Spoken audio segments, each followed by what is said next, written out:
Si tu penses encore que le SEO, c'est de faire un bon texte et d'y ajouter quelques backlinks, je peux te dire que tu te trompes complètement et que petit à petit, ton trafic va redescendre et ça peut être encore plus dangereux, notamment si c'est du trafic qualifié qui arrive sur ton site. Dans cette vidéo, je vais te parler un petit peu à partir de différents exemples de la différence entre un contenu 2019, on aurait pu mettre 2016, 2015, 2022, et un contenu 2025. Il y a aujourd'hui beaucoup plus d'exigences.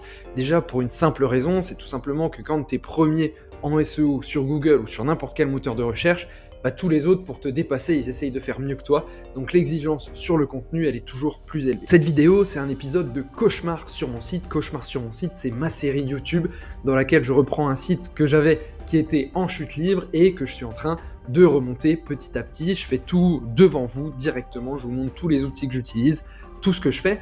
Et là, je vais prendre différents contenus, des contenus de 2000, que j'avais créés en 2019 et que j'ai vraiment mis à jour, qui étaient passés en deuxième page de Google et que grâce à ça, j'ai réussi à faire passer jusqu'à la première position. Je vais vous montrer tout ça dans cette vidéo. Il va y avoir différentes parties. Une première partie où je vais vous montrer le contenu en 2019, ce que c'était, et une deuxième partie où je vais vous montrer les 8 changements essentiels à mettre en place entre un contenu de l'époque et un contenu d'aujourd'hui pour que ça vous ramène de nouveau du trafic. Le principe du cauchemar sur mon site, c'est de faire des vidéos en partage d'écran. Donc c'est parti, on démarre tout de suite. Allez, let's go. Avant de démarrer, un petit mot pour remercier le sponsor de cette vidéo, Tot SEO.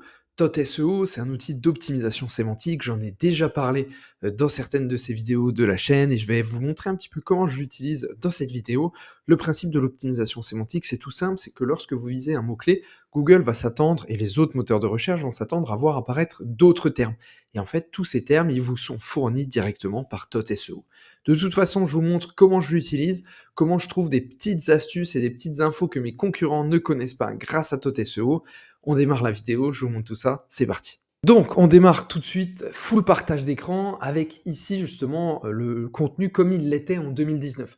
Donc en 2019, c'est ce contenu-là. Ici, le mot-clé que je vise, c'est marque de bière, qui n'est pas un mot-clé business, pour être honnête. Alors, j'ai remarqué que je vois que des confrères ou des concurrents un peu sur cette niche suivent mes vidéos, je vois que les mêmes outils sont utilisés dès que j'en utilise un ou autre encore, donc je peux pas forcément, dans cette série, même si j'adorerais le faire, vous parler de mots-clés business. J'essaye plutôt de vous parler de mots-clés informationnels. Donc ça reste un mot-clé très informationnel sur lequel je gagne pas d'argent et j'ai jamais gagné d'argent dessus, mais ce sera parfait pour cet exemple. Pourquoi c'est un contenu 2019 ? Déjà, parce que il y a un problème de signal utilisateur sur ce contenu, première chose. Vous voyez, quand on arrive sur ce contenu, la première chose qu'on va voir, c'est une grosse image. Vous voyez ici, il va falloir scroller avant d'arriver sur le contenu. Ça, c'est pas idéal parce qu'à mon avis, ce qui se passe, c'est que tu as des gens qui vont arriver sur ce contenu, ils vont voir qu'ils n'ont pas leur réponse, qu'ils vont scroller et tac, ils vont fermer le contenu. Et du coup, ils ferment le contenu, ils viennent, ils repartent. Très mauvais signal utilisateur, très mauvais signal pour Google et forcément, ça te fait dégrader dans le positionnement. Deuxième chose, pourquoi ce contenu n'est pas très bon, c'est un contenu un peu fourre-tout. Vous voyez, on arrive là-dessus, est-ce qu'il n'y a pas vraiment de... C'est quoi l'intention ? On ne répond pas très vite à l'intention de recherche. C'est vraiment un contenu, vous voyez, il va falloir le lire pour connaître toutes les marques de bière. Je vais vous révéler après quelle est un peu l'intention derrière ce mot-clé marque de bière, à mon avis, par rapport à ce que j'en comprends. Mais là, vraiment, la personne doit le faire de A à Z. Enfin, vous voyez, je suis en train de scroller là, c'est très très long. Troisième chose sur ce contenu, numéro 3, énormément de liens externes. Vous voyez, avant c'était de l'affiliation, à chaque fois acheter. Là, à chaque fois, il y a du lien externe. Beaucoup de liens externes aussi. Là, le lien verre à bière, ça n'a aucune proximité. Il n'y a pas de glissement sémantique entre marque de bière et verre à bière. Donc vous voyez énormément de dilution du PageRank, et ça, c'est pas idéal. Enfin, dernier point aussi, donc contenu fourre-tout, signal utilisateur pas parfait, beaucoup de liens externes, et en plus de ça, c'est aussi un contenu, vous voyez, qui n'a pas été mis à jour depuis longtemps. Là, on voit que c'est un contenu de 2019, et le problème, c'est que quand on va aller sur Google et taper marque de bière, et vous voyez, ici, hop, on va voir tout de suite la date. Et ça, c'est de la psychologie humaine. Si ici, votre date, c'est 2019, c'est pas idéal. Et ça, c'est un problème de WordPress. C'est vraiment un des défauts de WordPress. C'est juste de la psychologie humaine, c'est que si tu vois 2024, il y a plus de chances que tu cliques sur 2024 parce que tu veux une réponse récente. Donc ça, c'est les différentes choses. Je vais vous montrer maintenant tout ce que j'ai changé avec les 8 étapes par lesquelles je passe pour mettre à jour un contenu. Et voici donc le contenu aujourd'hui. Donc je vais vous révéler un peu les 9 étapes par lesquelles je... D'ailleurs, il y en a 8, mais il y a une étape 0. Attendez, je vérifie tout de suite. Ouais, il y en a 8, mais il y a une étape un peu 0 par lesquelles je passe pour remettre un contenu à jour et passer d'un contenu 2019 à un contenu 2025. Première étape, je réfléchis à l'intention de recherche. Pourquoi? Parce que tout simplement, l'intention de recherche, entre 2019 et aujourd'hui, elle a pu changer. Ça, c'est la première chose. Donc, ce que je vais faire pour recomprendre l'intention de recherche, c'est que je vais taper marque de bière sur Google et je vais voir ce qui sort. Là, je vois déjà dans les People Also Ask, qui sont le premier résultat, quelles sont toutes les marques de bière. Donc, c'est a priori, première chose qui ressort, c'est que les gens cherchent vraiment à connaître toutes les marques, à avoir une liste des marques. Et d'ailleurs, on le voit dans les 2 premiers résultats. Bon, le premier, c'est le mien, et le deuxième, c'est Wikipédia. Il y a ce terme de liste. Il y a vraiment cette volonté d'avoir une liste des marques de bière. J'ai une réflexion et j'ai aussi un petit doute là-dessus, c'est que souvent, ce genre de choses, ça ressort sur les mots fléchés. Moi, je le vois parce que dans ma Search Console, je vois différents mots-clés qui ressortent et c'est vraiment des mots-clés de mots fléchés. Vous savez, c'est genre marque de bière en A, marque de bière en B. Donc il suffit que dans un mot fléché, il y a écrit marque de bière, ben, les gens vont taper ça. Et je pense que ça ressort régulièrement. C'est un petit doute que j'ai là-dessus, mais en tout cas, une chose est sûre, la personne veut une liste et elle veut autant de marques de bière que possible, à mon avis, dans cette liste. Et d'ailleurs, on le voit, parce qu'en fait, quand on fait marque de bière espace, là, on voit qu'il y a connu et liste. C'est les premières choses qui ressortent. Marque de bière française aussi, mais voilà. Et d'ailleurs, en image, on le voit aussi, vous voyez, à chaque fois, c'est une liste de plein d'images de bière. Et d'ailleurs, moi, cette image, je ne l'ai pas, c'est un peu dommage, il faudrait que je la retravaille. Vous voyez, à chaque fois, c'est tac, tout plein d'images de bière, tout plein d'images de bière, tout plein d'images de bouteilles de bière. Donc vous voyez, pour moi, celui qui cherche vraiment marque de bière, il veut une liste de marques de bière.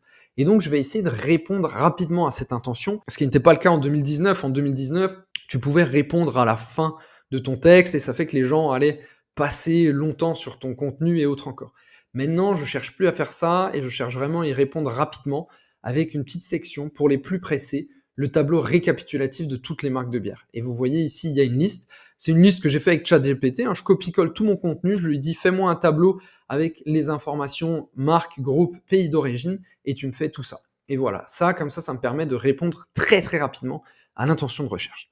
Ensuite, on passe à l'étape 1. Ensuite, l'étape suivante, donc l'étape 1, parce que l'autre, je considère que c'est l'étape 0, hein, l'intention de recherche, c'est le BABA du SEO. Ici, c'est d'aller utiliser l'outil TOT SEO pour aller connaître différentes informations. Donc TOT SEO, c'est quoi? C'est un outil d'optimisation sémantique.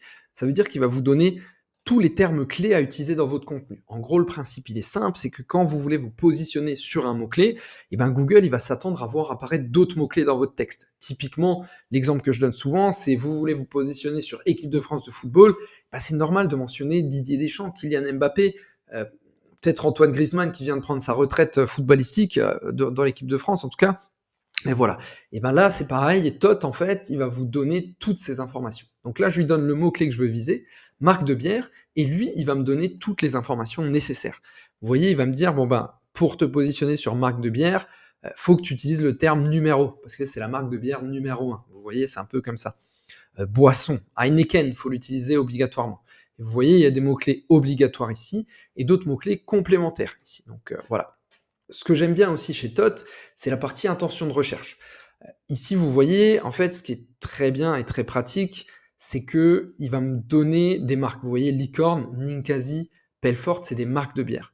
Et de même, vous voyez ici, je vois Egutski, c'est une marque de bière, et ben je ne l'utilise pas dans mon contenu. Donc ça veut dire que c'est une marque de bière que je dois rajouter dans mon contenu, dans la partie potentiellement, quelles sont les principales marques de bière françaises. Alors pour info, c'est pas le contenu à jour. En fait, je pourrais copier mon URL ici et la mettre ici et faire importer une page et ça va me l'importer et voilà, ça va mettre mon score SEO, donc ça va changer complètement. Hem, voilà. Quelles sont les marques? Vous voyez, il me donne toutes les intentions, donc c'est plein de parties de mon texte que je pourrais utiliser. Je pourrais ajouter dans mon texte quels sont les différents types de bières, quelles sont les marques de bière les plus populaires. Voilà. Quand c'est en vert, ça veut dire que je l'ai parfaitement utilisé. En jaune, ça veut dire que je pourrais l'utiliser un peu plus potentiellement. Bon, voilà, il y a différentes informations. Donc là, je vais passer sur la partie intention de recherche et je vais revenir un petit peu sur la partie termes clés. Donc vous voyez, bon, par exemple, le terme blonde comme bière blonde, je ne l'ai pas utilisé. Ça, c'est encore une optimisation que je peux faire en plus. Vous voyez que je peux ajouter. Bah, typiquement, hein, la brasserie Météor, c'est une bière blonde, donc je pourrais l'ajouter ici. Voilà, ça, grâce à ça, c'est une première chose et ça, faut le faire régulièrement. Parce qu'en fait, quand tu l'as fait en 2023, entre-temps, il y a peut-être une nouvelle marque de bière connue qui est apparue et il faut que tu mettes à jour ton contenu. Donc ça, quasiment tous les ans, c'est quelque chose qu'il faut faire, réutiliser TOT SEO et retravailler dessus. Et ça, c'est vraiment important pour un contenu 2025, optimisé en termes de sémantique, c'est obligatoire. Il y a plein d'autres fonctionnalités qui sont vachement pratiques, notamment le maillage interne, mais ça, je vous en reparle de toute façon un petit peu plus tard. Allez, on continue et je vais passer à l'étape 2. L'étape 2, c'est de trouver ce que j'appelle des content gaps. Alors un content gap, c'est quoi?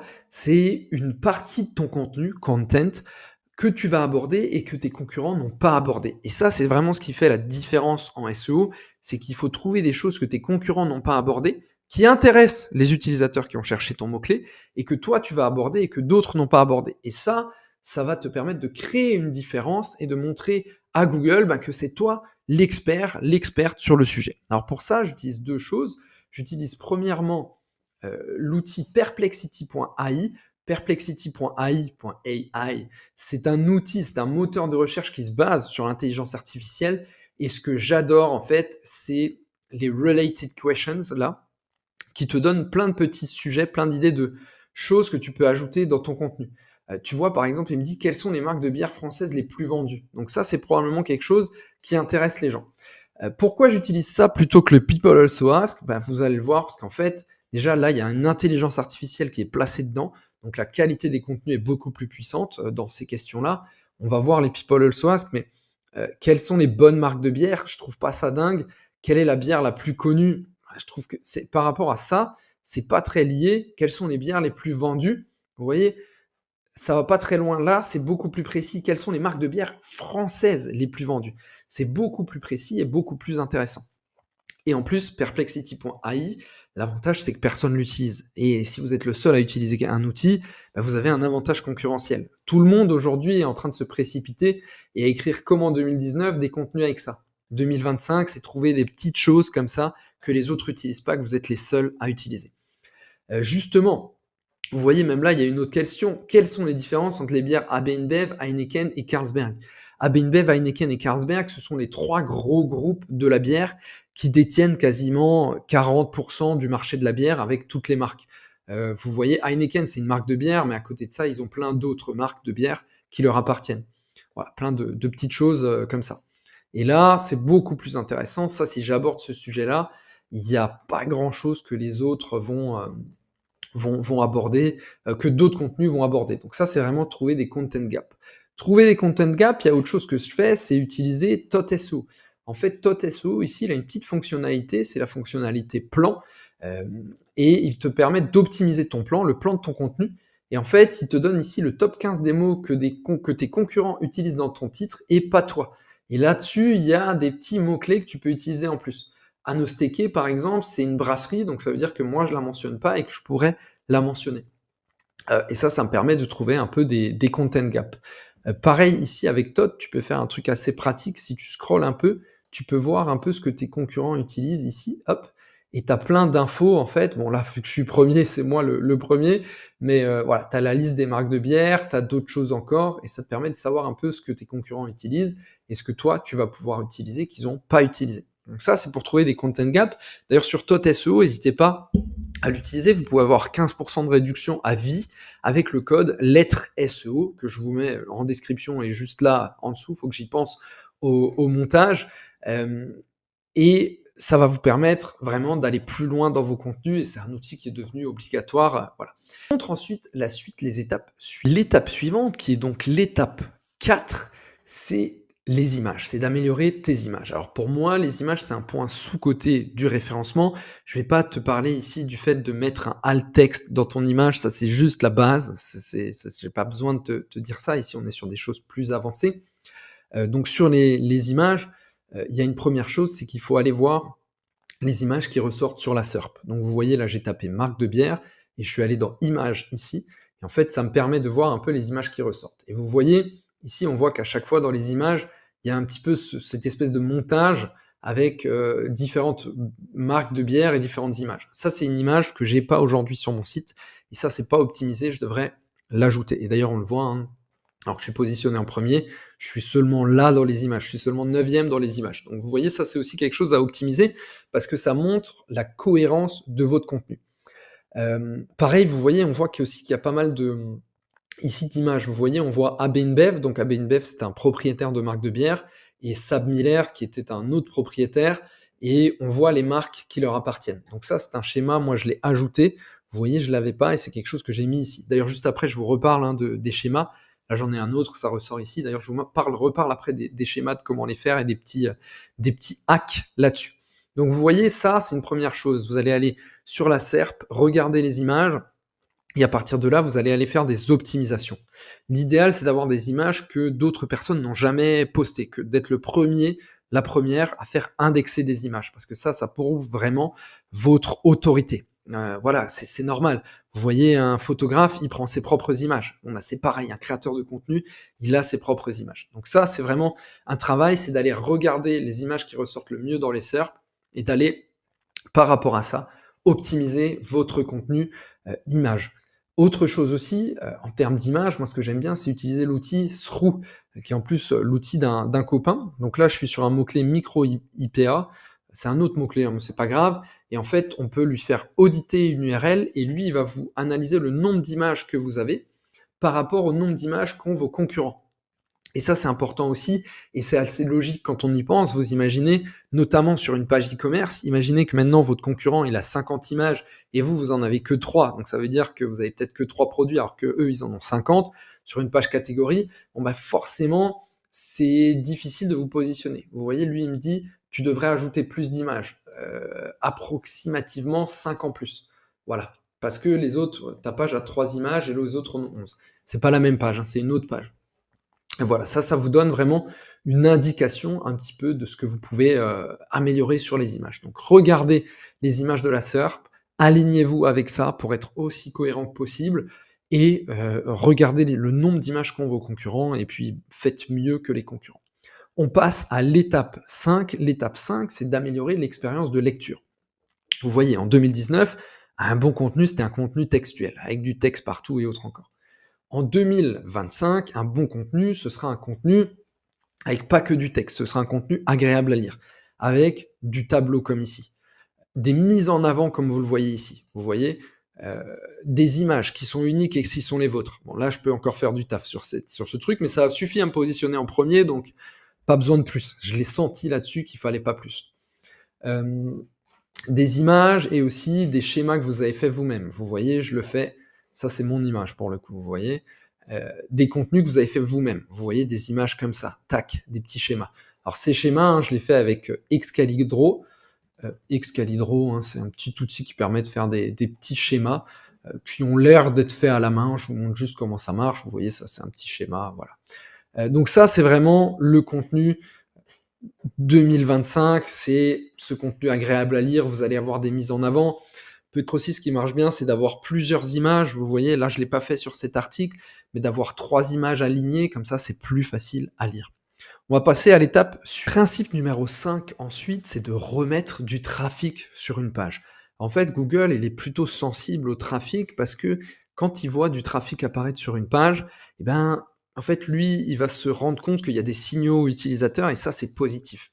Moi, je l'ai vu notamment très souvent quand je partage un contenu sur Facebook et qui devient un peu viral, un article de ce blog-là, mais en fait, je remarque que très souvent après, eh ben, j'ai plus de trafic organique. Donc, je parle même pas juste de trafic général, mais j'ai plus de trafic organique. Parce que je rentre dans une autre case. En fait, Google comprend que bah, je suis recommandé par d'autres sites et autres encore.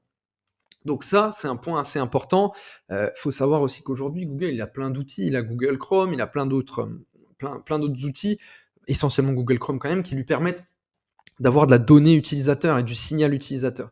Et ça lui permet de savoir un petit peu mieux qui visite un site et puis ce que les gens font sur un site web. Donc, ça, c'est vraiment une étape. Dès que je mets un jour un contenu, bah, je vais essayer de remettre du trafic. Donc je vais le repartager sur Facebook, le repartager sur LinkedIn. Les gens que je mentionne, comme par exemple ici la brasserie Licorne, je vais leur demander, bon ben, est-ce que vous, ça vous intéresse de partager mon article? Je parle de vous, ça vous permet de vous mettre en avant. Je vais essayer d'aller chercher un petit peu des choses comme ça. Dans la même veine, le principe suivant, le numéro 6, c'est de remettre du backlinks sur une page. Quand j'ai mis à jour une page, j'aime bien essayer de rechercher un peu un backlink dessus.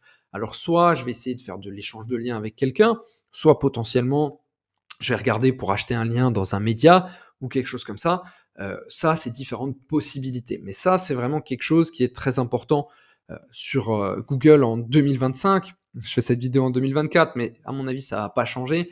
C'est vraiment cette idée d'aller chercher du nouveau trafic, d'aller chercher du nouveau backlink dès que vous mettez à jour un contenu. Et en fait, Google a besoin de voir qu'un site vit. Et un site qui vit, c'est un site qui a régulièrement du trafic, qui est régulièrement repartagé, qui est régulièrement remis à jour. Ça, c'est vraiment 2025. Google essaye de constater qu'un site, ça fonctionne comme un humain. Vous voyez, Google, avec ses robots, essaye d'imiter l'être humain. Et un être humain a plus tendance à aller chez quelqu'un qui est mentionné sur d'autres sites. Vous voyez, c'est comme quand on va dans un resto, on va plutôt dans le resto que nous ont mentionné nos collègues ou nos amis. Bah là, c'est un petit peu pareil. Google essaye d'imiter ça. Et donc, tous ces signaux positifs, du backlink, du trafic, et ben, ça permet à Google de voir que vous êtes important et vous avez de l'intérêt là-dessus. Pareil, autre chose aussi, ça c'est la partie 7, c'est de donner des infos sur l'auteur du contenu. Alors ça devient de plus en plus important sur Google, c'est vraiment de regarder qui a écrit le contenu, est-ce que cette personne est légitime à avoir écrit ce contenu. Alors là, moi je le fais dès le début sur mon site, avec des infos sur moi qui sont ici et qu'on retrouve partout. Voilà, c'est des informations vraiment importantes et qu'il faut faire. Et je passe enfin à l'étape 8. L'étape 8, c'est de travailler le schema markup. Donc le schema markup, c'est les données structurées, le balisage sur votre site. En fait, ce sont des petites micro-données que vous pouvez ajouter sur votre site et qui vont permettre à Google de mieux comprendre de quoi parle votre site. Alors moi, ce que j'utilise souvent, c'est le schema Same As. J'ai fait une vidéo dédiée sur le sujet, donc je ne vais pas forcément vous le montrer ici, mais en gros, ça me permet de dire que cet article parle de marque de bière via du code. Vous voyez un petit bout de code que je vais ajouter et qui me permet d'indiquer à Google directement de quoi parle cet article. J'ai fait une vidéo complète sur le sujet que je vous mets ici, que je vous mets directement en description. Je vous invite à aller la voir. Donc voilà, là maintenant vous avez toutes les informations pour faire un bon contenu 2025, plus de contenu 2019. Vous savez ce qu'il faut faire maintenant. On se retrouve très vite pour la prochaine vidéo. Je vous invite à regarder en attendant ma vidéo où je rédige un article de blog devant vous. En plus, c'est un article, alors c'est pas un article de blog, en plus c'est une page de vente qui s'est très bien positionnée, donc je vous la mets tout de suite dans la vidéo. Je vous dis à très vite. Ciao, ciao.